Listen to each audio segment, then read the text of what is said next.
Hello, this is Laptop Media, and today, we will show you how to open the Dell Vostro 14 5402 and what's inside of it.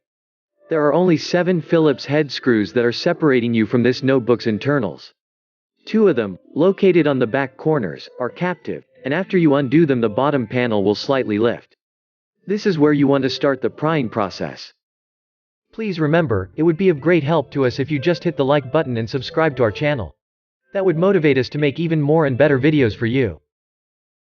Once you're inside, you will find the 40 watt-hours battery pack, which powers the laptop when it's away from the plug. This laptop can also be found with a 53 watt-hours unit.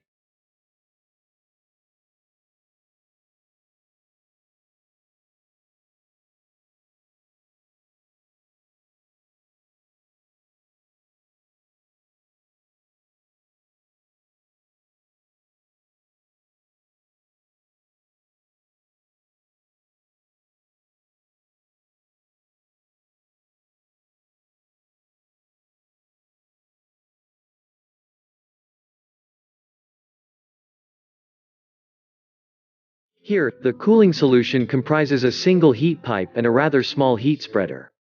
Thankfully, there are 2 RAM SODIMM slots that can fit up to 32 GB of DDR4 memory in dual-channel mode. As for the storage, there is one M.2 PCIe X4 slot. Also, there seems to be a second slot, but the situation there is very weird. In our unit, which has the smaller battery, we won't be able to use this slot, because the shape of the speaker prevents us from installing it.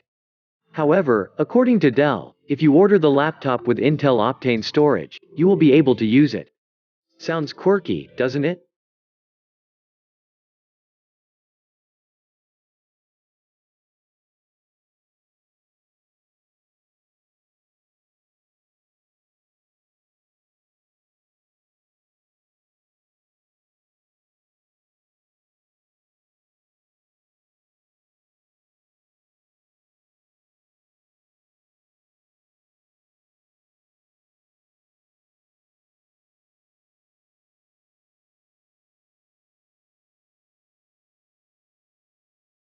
If you'd like to see more disassembly videos of the latest notebooks, we would highly appreciate if you hit the like button and subscribe to the channel.